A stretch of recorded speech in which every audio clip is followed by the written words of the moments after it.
સંતો હોય એને તો અમે શું કહો એનું કારણ છે કે એમના દિલની મલિપુરા અમારી મૂર્તિની હસ્તી નોની દેખાય છે.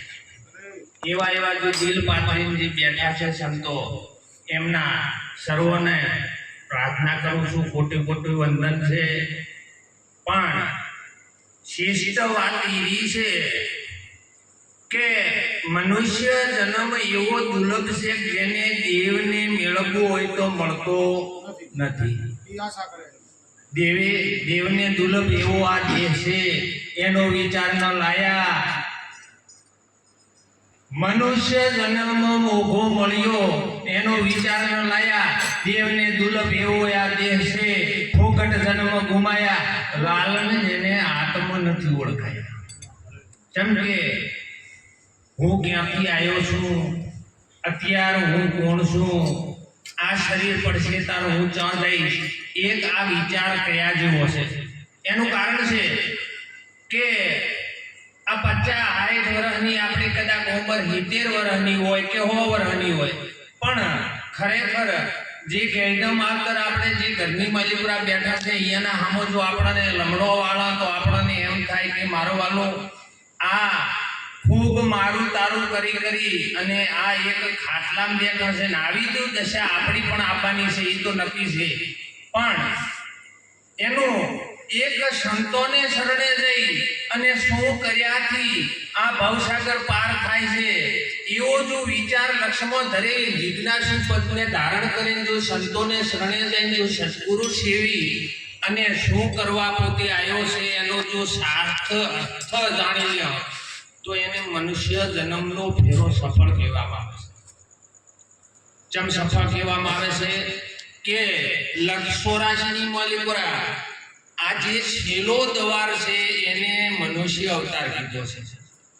પશુ યોનિની માલિપુરા પ્રાણીનીમાં પક્ષીમાં આ કોઈ જગ્યાએ આ હું કોણ છું હરિ કેવા છે એની કોઈ ઓળખાણ થતી નથી.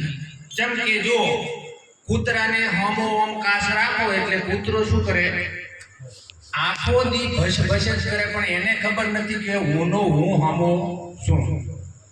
પછી પક્ષીને જો હોમો કાસ હોય તો થણક મારી મારીને આખો કાસ તોડી નાખે, પણ એને ખબર નથી કે આ હું હોમો છું.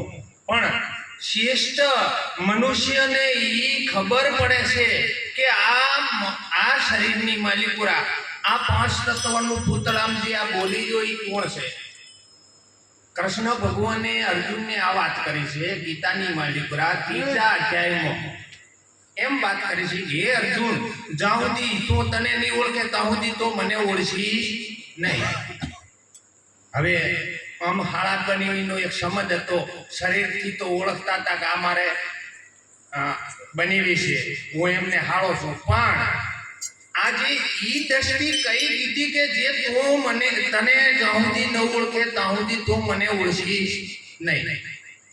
અને આપણે બધાએ વિચાર કરીએ છીએ કે એવી કઈ વસ્તુ છે કે જે આની માલિપુરા બોલી રહી છે ને એને કૃષ્ણ ભગવાને એમ કીધું છે કે સર્વનો આધાર અર્જુન મોહ છું. આ સર્વનો એમ આખા જગતનો આધાર બતાવ્યો છે, પણ આ દેહની માલિકુરા આપણો આધાર કયો છે કે જેને આખા દેહને જાણે છે. અને ઈ પોતી કૃષ્ણ ભગવાન એમ અર્જુનને કહે છે કે એને તું ઓળખીશ તાર તો મને ઓળખીશ. જેમ કે આ વસ્તુ એવી છે કે જે આ લૌકિક વાતોની માલિકુરા આવે એવી નથી, આને અલૌકિક કહેવામાં આવે. જે અલૌકિક શક્તિ છે એ કૃષ્ણ ભગવાને પછી વૈરાટની માલિકુરા 10મા અધ્યાયમાં વૈરાટ સ્વરૂપે બતાવી છે કે હે અર્જુન, સર્વનો આધાર મોસો. આ જગતની માલિકુરા બધાનો જે આધાર છે એ ઓછો.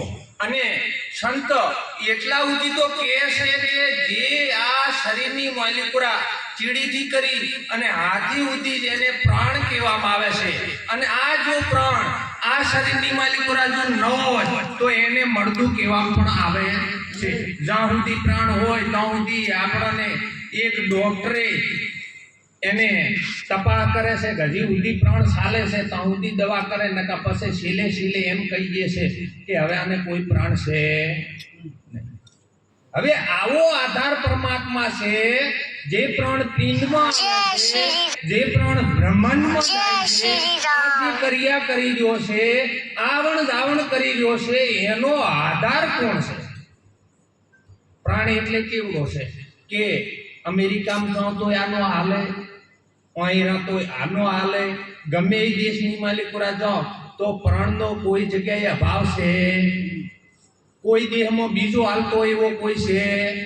આવો જો પ્રાણ જો ક્રિયા શરીરની માલિકોરા કરતો હોય, આ પ્રાણ કેને આધારે શું સંકલ્પથી બંધાણેલ છે કે જે આપણી રક્ષા કરી રહ્યો છે, જે શરીરને આ હજીવત તરીકે રાખી રહ્યો છે, કે જેને પ્રાણ કીધો છે, પણ કૃષ્ણ ભગવાને એમ કીધો છે કે પ્રાણ નિરાકાર છે અને નિરાકારનો આધાર અર્જુન હું છું. જે પ્રાણની પાર કહીએ હું છું, જેટલામાં આ પારખ આવે કે શરીર હું છું, મન હું છું, ઇન્દ્રિયો હું છું, આ મારું શરીર આખું હું છું, જે મોહ કે એ મોને કેનારો મારું કેનારો કોણ છે?